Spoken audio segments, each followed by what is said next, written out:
Welcome to another edition of I Am AAPC. Today I have Maddie Banerjee with me. Maddie, how are you? I'm great. Thank you very much. Here we are in Philadelphia. Yes. For HealthCon Regional Conference. Is this your first AAPC conference? No, I did go to DC last year. Okay. All right. Well, Maddie, have you seen I Am AAPC interviews before? I have not, I must admit. Okay, that's all right. I just want to know about your career, your journey through the business of healthcare. So why don't you tell us a little bit about yourself? So I really want this to be something about AAPC and all the people that have touched my life in my career. But actually, I started this healthcare career at a very late stage of my life. When I was 50 years old, I decided to make.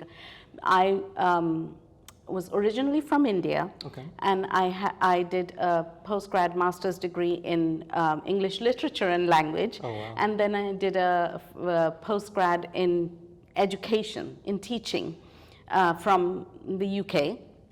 That's where my husband was based out of, so he was born and brought up there. So we got married, moved to England straight away and started teaching. I taught middle school English for 10 years, and then he suddenly decided to move to the US, which was great.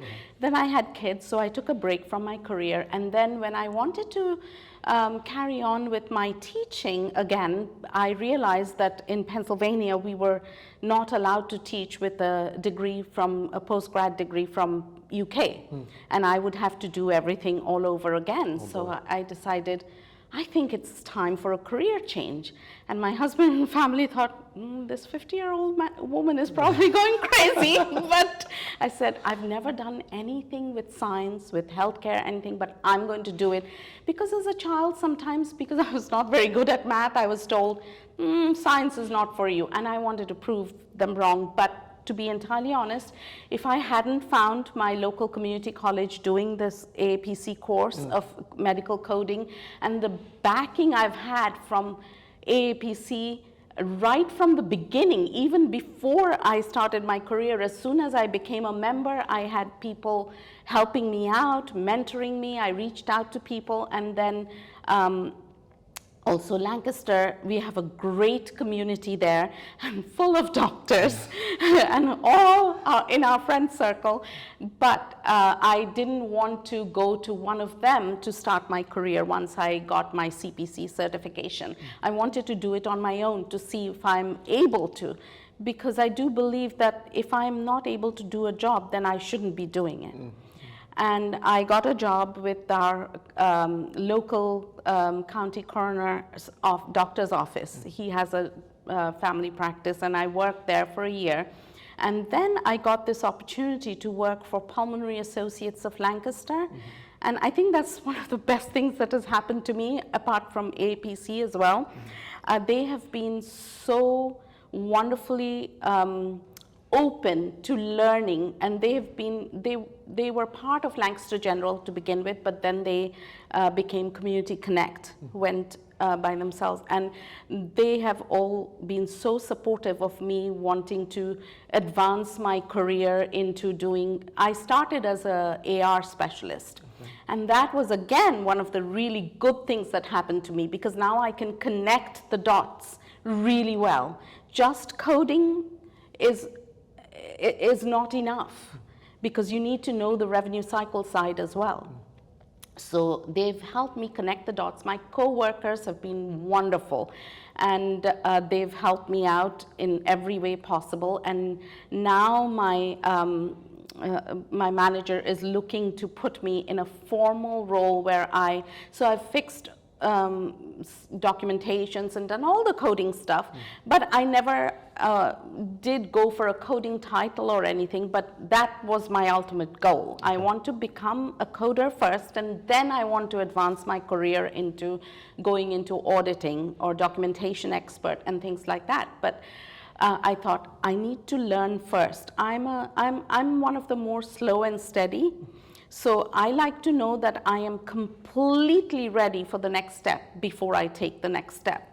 And I feel like I'm ready, and my work front, my office, my manager, they've really helped me, and they have said, so that was one of the reasons they sent me again to this HealthCon to learn more, because whatever I learned from DC, I took back, and they were so open to receiving that information. The DC HealthCon. HealthCon.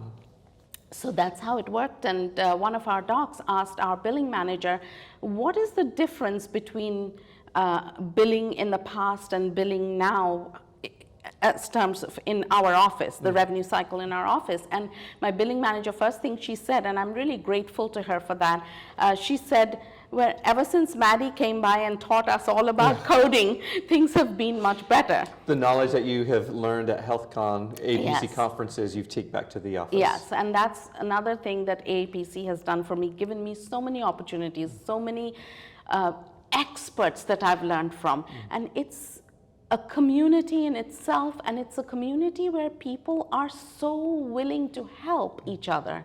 I have never worked or been part of an organization where people are not saying, oh, I don't want to share this information, what if she goes?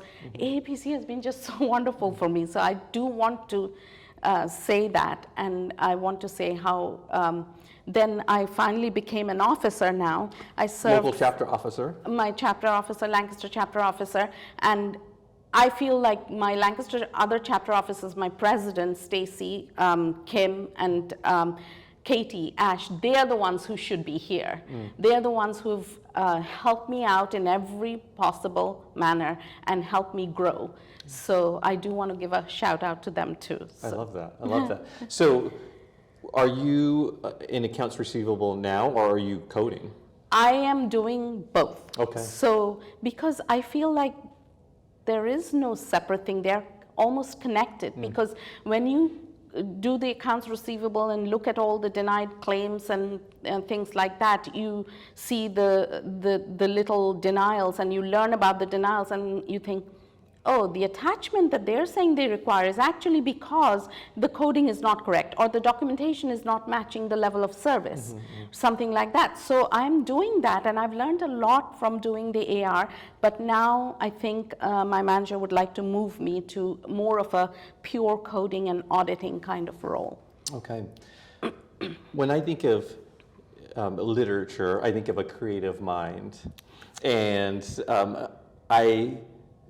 I've gathered over the years that that medical coding draws analytical minds, but maybe literature also has points of analysis and deep research. Tell me about what kind of mind do you have, and how do you apply it? I do have a very analytical mind, and I don't, with hindsight, I probably should not have done English literature and language, because I'm more analytical than creative. The thing that helped me was not actually the subject, it was the learning process. Okay. The learning process of writing thesis, analyzing characters, and doing all of that during my master's degree, that's what helped me learn. And then my education degree from England, that helped me foster a love of learning. Okay. I realized that if I don't love learning, how am I going to teach others? It's not possible. And I love learning. I realized how much I love learning. I really got to know myself more through those times and then when I came here and one of my friends suggested that you should do medical coding and billing, I thought, there is no way. What am I going to do with, how am I going to do that? I don't know anything about that. But when I started the course and started doing the AP courses and the human diseases just, I loved every minute of that learning process. And that's when I realized, yeah, I do love learning. And so I don't think it's so much the subject for me, but it's more of the learning process that has helped me. What was it like jumping into healthcare with your background? Was it a big shift for you? It was, in a way, when it came to the school and that, and college and the corporate world. So it was a big shift, but I was fortunate enough to have landed in a place where it's more like my family. My coworkers, Yes. my managers, everyone. I just love every single one of them. And that's helped me cope with some of those differences that I might have noticed. Yes. The message through what we've spoken about so far is community. I feel like you've gotten so much from the AAPC community, Yes. from the coding community. Yes. That's amazing. Yes, community is very important, and AAPC and the coding community and my office community, they've all helped me understand that it does take a village to raise a child. So, yes. Well, what was it like to take and prepare for and take the AAPC exam? Was it as difficult as they say? It was very challenging, and I am glad that they've made it this challenging, because for me personally, I feel like if I cannot do this, which if I find this so challenging that I'm not able to do it at all, then I'm not right for the job. Yes. And I really appreciate the exam process. I did it in 2019, so it was an in-person exam. Okay. I do prefer the in-person exam, and I haven't done any other. I haven't gotten any other credentials other than the CPC, but I am looking to do my CPMA in the near future. So auditing. Auditing. Yeah. You see that as a career path for you? I do, because first of all, I love reading, so reading doctor's notes doesn't bore me, and finding out, and I know we've had a lot of talk about AI and everything. Yes, AI is good as a helping tool, but will AI sit down with the doctor and explain that if you could change your documentation pattern to this, then maybe you'll get more revenue? It won't. Yeah, So, we don't fear AI coming No. into our space. I think our professionals that we represent and train, they may need to evolve in different ways, and Yes. CPMA would be one of those yes, possibilities. I think so. I'm not afraid of AI. I live with an AI expert.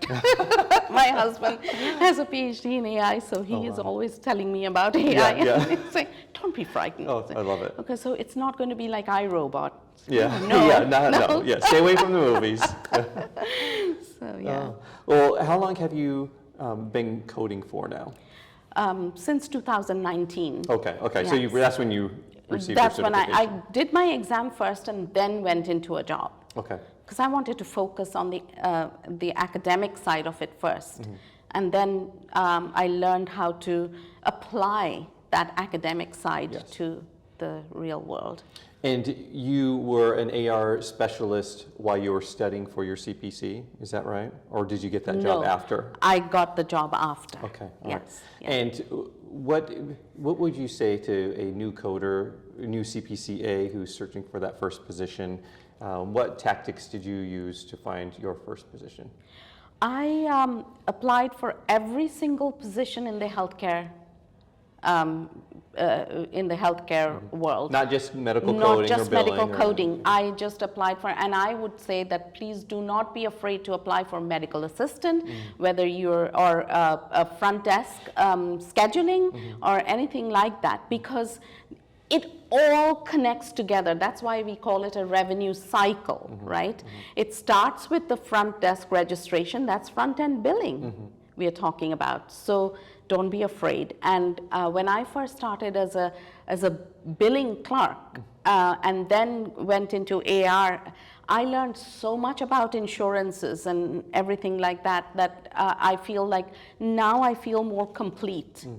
I know the whole, I feel like I understand the whole cycle better. I'm by no means an expert, and I have a long way to go, but I do feel like that picture is more complete for me now.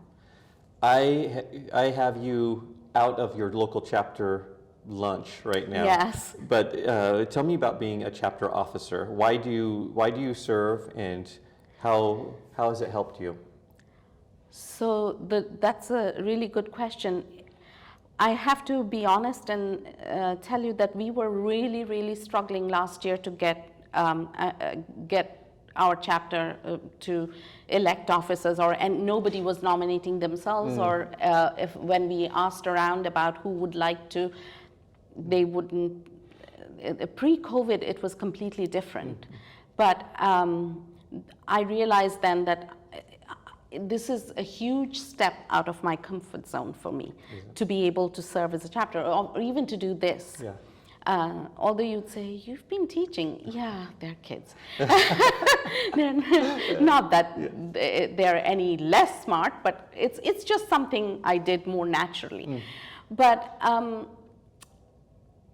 so as a chapter officer, so then I decided that I am going to step out of my comfort zone. And the reason I decided for that was not looking for any personal growth or anything like that, which I got enormously after I became a chapter officer. But my main thing was to give back to the community. Because I got so much out of the chapter officers who were there at that time when I first became a member. They helped me with the preparation of the exam. They helped me with so many things. Any questions. When I first started my job, I would email Heather White, one of the chapter officers, every single day. Do you know anything more about bronchoscopies? Do you know how I can? And she never turned around and said, Maddie, I'm too busy. They would always help me out. If they couldn't, they would get me in touch with. And I thought, this is something I do want to do so that the chapter 1 doesn't close, and 2, so that would be my way of giving back to the community. Now, I don't know that if I've done an excellent job as an officer, but I do know that I've learned a lot, and my co-officers are wonderful. Awesome, that is so great to hear. And we definitely encourage members to try that, and what a growth experience. Like just like you're saying, this is out of your comfort zone, this and serving as a local chapter officer. Yes, it is. But I've learned a lot. I've learned how to communicate with people, to come and speak to in our meetings. Stacy, our president, is just amazing. She does a good job, and Katie and Kim, they're our secretary and treasurer. They have really been the ones who've taken the chapter along. Mainly, I have been there as a helper. So, and I wanted to do that so that I could give back something to the community. Wonderful. So, what one piece of advice would you give to someone considering a career as a medical coder or in the revenue cycle side of healthcare? I would say go for it. Go for it. There is a huge field of opportunity, and you can grow. You can learn so much from it, and you do get to care for others as well. It's a caring profession. Even though you're not actually a doctor, you can still care. You can still help your patients. You can still, even if you start as an authorization specialist, even that is good. Anything, I would say go for it. Wonderful. Maddie, thanks so much for sharing your story. Thank you so much, Alex. I love it. It was a pleasure. We will see each other more during the conference. Of course. Thank you so Have much. a good day.